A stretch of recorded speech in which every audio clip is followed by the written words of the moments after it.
Pada kesempatan kali ini, si Ura akan membahas sebuah film yang berjudul Transfusion 2017, di mana film ini sendiri bercerita tentang seorang mantan pasukan khusus sniper yang telah bertahun-tahun terjun di medan pertempuran. Namun akhirnya beliau memilih pensiun setelah ditinggal tewas oleh istri tercintanya. Dan di masa pensiun itulah sang sniper yang masih tidak bisa menerima kematian istrinya pun mulai banting setir menjadi sosok mafia sadis yang tanpa ampun membunuh semua musuh-musuhnya.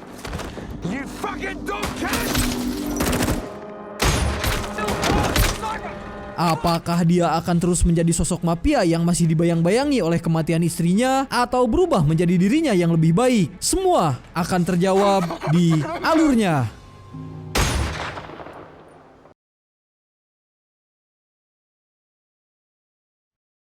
Berfokus kepada sekelompok pasukan khusus Amerika yang pada kala itu sedang melakukan misi pengepungan terhadap kelompok teroris. Bersamaan dengan itu lalu kita akan diperkenalkan kepada sang tokoh utama bernama Logan, di mana Logan ini adalah seorang ahli sniper yang sangat terlatih di antara semua pasukannya, dan hal tersebut terbukti ketika dia mulai membantai satu persatu teroris dengan cara seperti ini.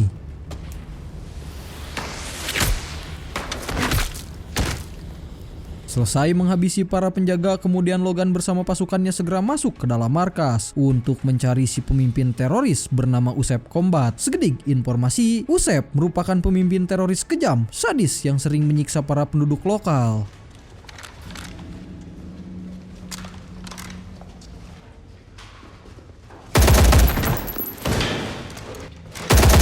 Setelah berhasil membantai para teroris, tim pasukan khusus sengaja menyisakan salah satu pemberontak yang bertujuan untuk menginterogasinya. Namun di saat yang sama, tiba-tiba mereka malah mendapat serangan dari sang pemimpin teroris bernama Ucok. Tapi dengan cepat, Logan langsung menghabisinya. Meski dengan konsekuensi, beliau sempat keserempet tembakan di bagian leher.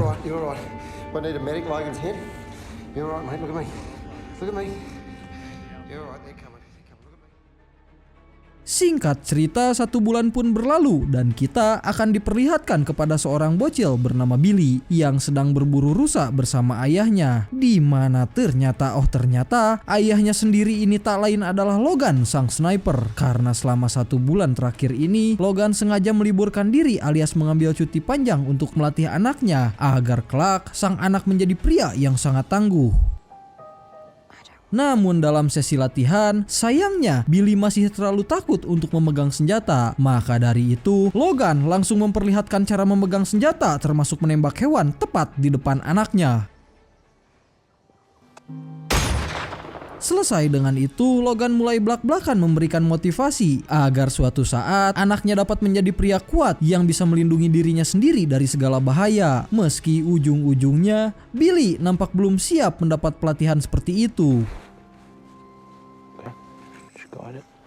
Di saat yang sama, Billy diam-diam pergi bermain ke dalam hutan dan tanpa sengaja bertemu dengan seekor anak anjing liar. Hingga tak lama kemudian, mamah dari si anjing liar ini datang karena menganggap Billy sebagai ancaman. Namun ketika si induk anjing ini akan menyerang, tiba-tiba beruntung Logan dapat menyelamatkan anaknya sebelum Billy berakhir tercincang secara hidup-hidup oleh si induk anjing. Setibanya di rumah, kita akan diperkenalkan kepada istri dari Logan yang bernama Justin, di mana Justin ini mulai bertanya kepada anaknya tentang aktivitas mereka selama berburu di alam liar. Lalu Billy menjawab jika dia akan berlatih sangat keras agar kelak bisa menjadi kuat seperti ayahnya. Selesai dengan itu, Justin kemudian datang menemui Logan, di mana terlihat jika keluarga kecil ini sangat bahagia meskipun hidup sederhana. Bahkan Logan sampai antusias menunggu anak kedua mereka, yang dalam waktu dekat Justin akan segera melahirkan anak keduanya. Keesokan harinya, Logan yang sudah memakai seragam tentara pun mulai membuatkan sarapan untuk keluarganya, dikarenakan hari ini dia akan kembali berangkat menuju markas militer demi menjalankan tugas sebagai pasukan khusus. Setibanya di markas militer, Logan ternyata ditugaskan untuk membina para calon tentara, sehingga dalam sesi latihan itulah dia mulai memberikan beberapa motivasi tentang cara bertahan hidup selama di dalam medan perang. Pure courage is... Sejenak kita tinggalkan mereka dan berpindah kepada Justin yang baru saja selesai menjemput Billy pulang dari sekolahnya. Namun di saat dalam perjalanan muncul sebuah mobil misterius yang langsung menabrak mereka dan... di mana Justin dan Billy yang mengalami pendarahan segera dibawa ke rumah sakit untuk diberikan pertolongan medis agar nyawa mereka dapat diselamatkan. Hey buddy, what are you doing? Di sisi lain, Logan yang baru saja mendengar kabar tentang keluarganya lantas segera menuju ke rumah sakit. Hingga tak lama kemudian dokter mulai menjelaskan tentang kondisi Justin serta bayi di dalam kandungannya. Yang ternyata bayi itu tidak dapat diselamatkan karena kondisi Justin telah banyak kehilangan darah saat dalam perjalanan menuju rumah sakit. Namun untuk Billy sendiri dapat berhasil selamat setelah mengalami luka di bagian kepala. Do you understand what I'm saying? Tetapi sebagai manusia biasa, Logan hanya bisa melampiaskan semua emosinya dengan perasaan sangat kecewa. Bahkan kejadian tersebut disaksikan langsung oleh sahabatnya yang bernama Johnny. Sampai pada akhirnya, Johnny hanya bisa memberikan semangat motivasi agar kedepannya Logan bisa tabah menerima semua keadaan ini.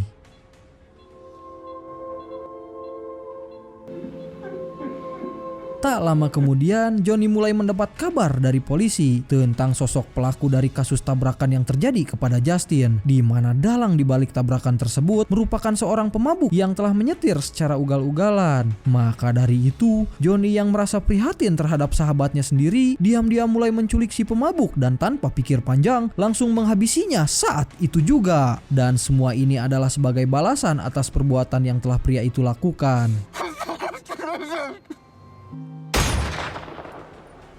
Singkat cerita, tahun demi tahun pun berlalu dengan Logan yang hidupnya mulai berantakan setelah kematian istrinya. Bahkan beliau memilih pensiun dari militer dengan hidup menjadi pengangguran yang hanya mengandalkan uang pensiun. Dan alasan Logan memilih hidup seperti ini adalah karena dia yang masih dibayang-bayangi atas kematian istrinya. Bahkan Billy yang sekarang sudah beranjak remaja malah berakhir kekurangan kasih sayang dari seorang ibu serta sosok ayah yang mengabaikan masa pertumbuhannya. Sehingga Billy mulai kehilangan arah bahkan bergaul dengan siswa-siswa nakal di sekolahnya. Dan karena hal itu, Billy sudah 3 kali masuk persidangan atas kasus pencurian serta kepemilikan barang narkoboy. Yang artinya, jika Billy sampai masuk lagi ke persidangan, maka dia akan diserahkan kepada lembaga masyarakat untuk dididik secara moral. Namun terlepas dari itu, Logan tidak pernah sedikit pun marah kepada anaknya. Karena sebagaimanapun juga, Billy adalah satu-satunya keluarga yang dia miliki. Maka dari itu, Logan berjanji jika mulai saat ini dia akan selalu memperhatikan masa pertumbuhan anaknya serta berusaha lepas dari trauma masa lalu.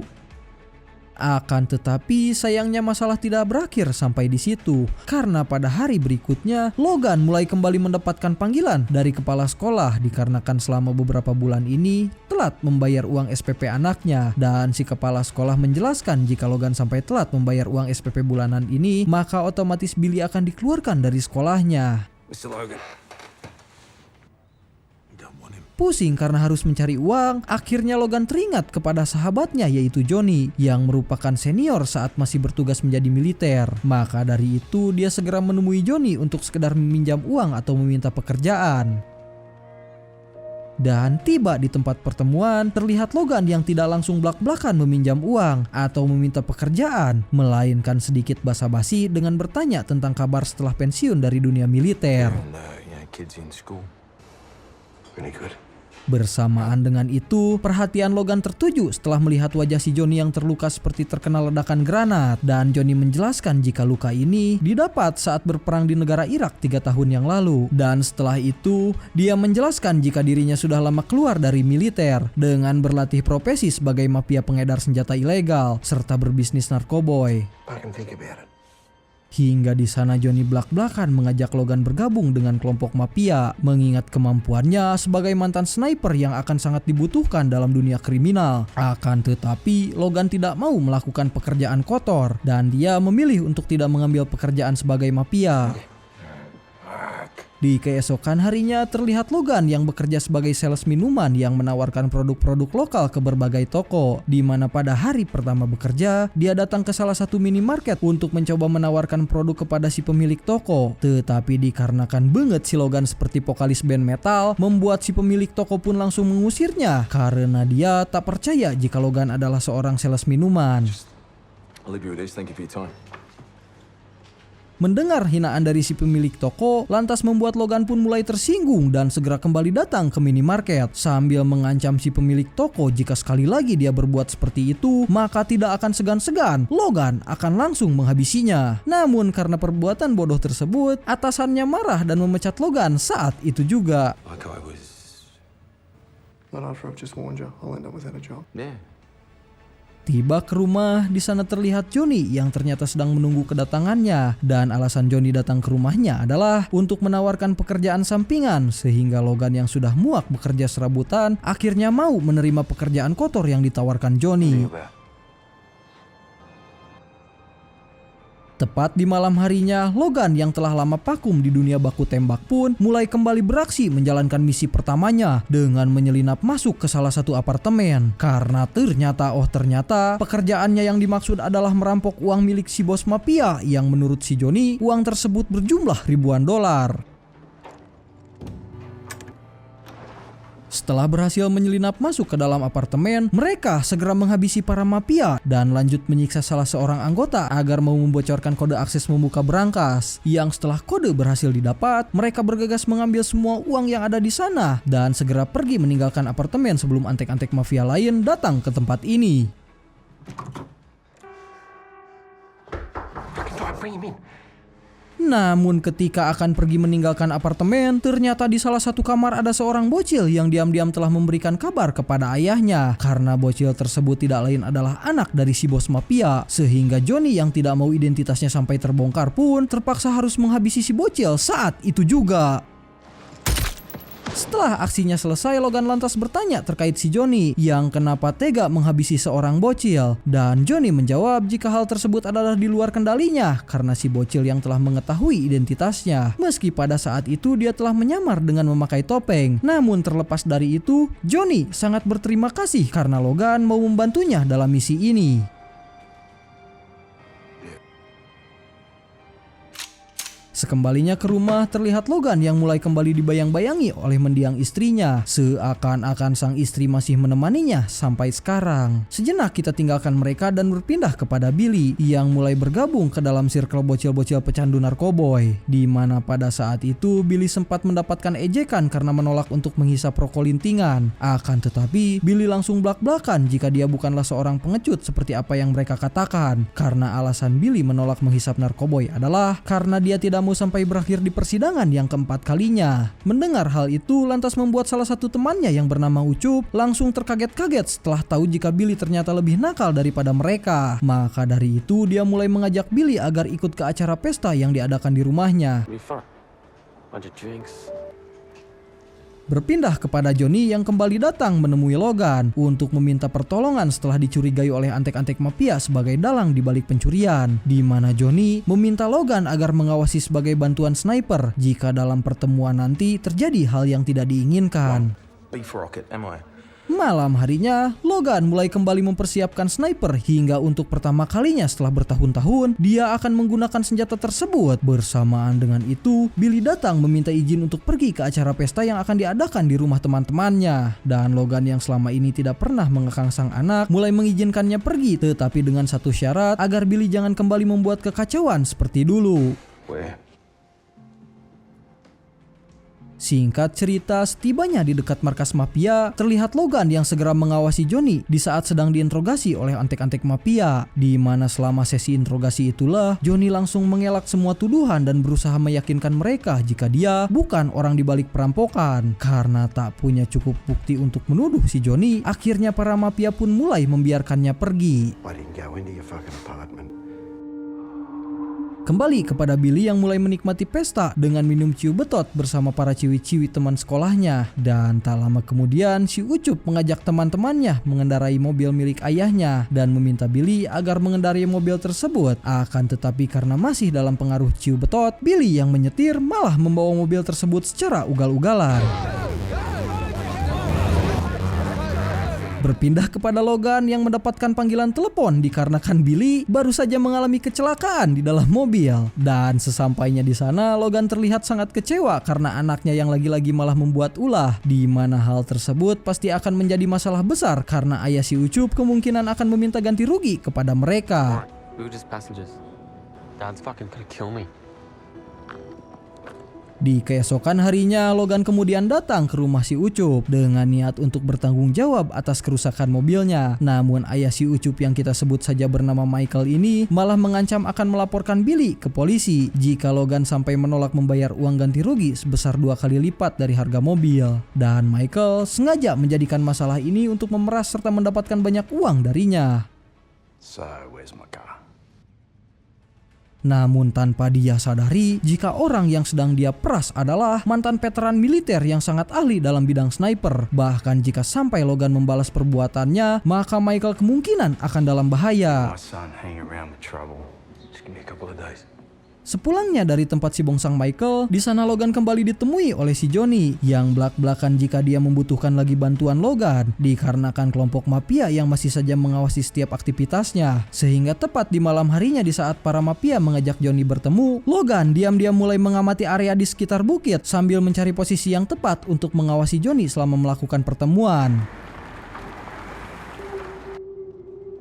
Di sisi lain terlihat Johnny yang kembali diinterogasi, bahkan diancam sambil ditodong senjata agar mau buka mulut tentang perbuatan yang sudah dia lakukan, termasuk diminta untuk segera menyerahkan uang ratusan dolar yang telah dia curi. Sehingga Johnny yang ditodong seperti itu pun langsung blak-blakan mengaku dan menjelaskan jika semua uang yang telah dia rampok ada di belakang bagasi mobilnya. Namun di saat salah satu mafia akan memeriksa ke belakang bagasi, tiba-tiba inilah yang terjadi.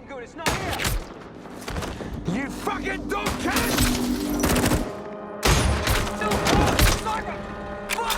Selesai menghabisi semua mafia, kemudian Johnny berjanji jika dia tidak akan pernah lagi mengganggu kehidupan Logan, bahkan memintanya untuk segera pulang menemui Billy, sementara dia akan menguburkan seluruh jasad para mafia itu.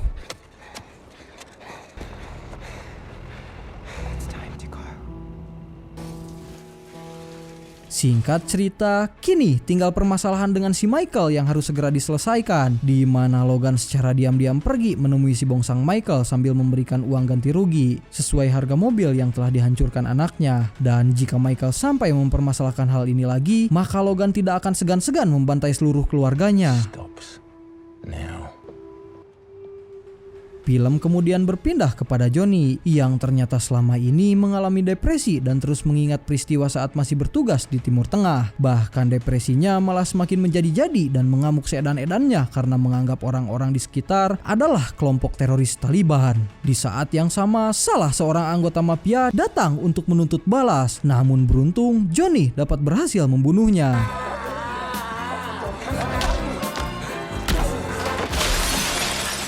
Keesokan harinya, Johnny lalu datang ke tempat kediaman Logan sambil mengancam Billy agar memberitahu tentang keberadaan ayahnya. Dan tak lama kemudian, Logan datang sambil berusaha menenangkan Johnny, sehingga Johnny langsung belak-belakan jika kedatangan dia ke sini adalah untuk meminta pertolongan karena menjadi incaran pasukan musuh.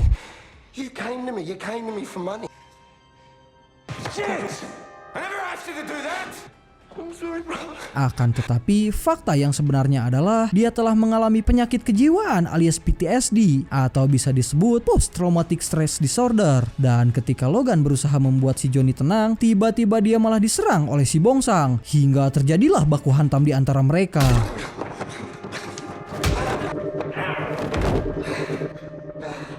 Namun pada pertarungan tersebut, Johnny dapat berhasil membuat Logan tak berdaya. Saat Logan akan dibunuh, beruntungnya Billy pun datang membawa sniper dan langsung melesatkan tembakan ke arah si Johnny sehingga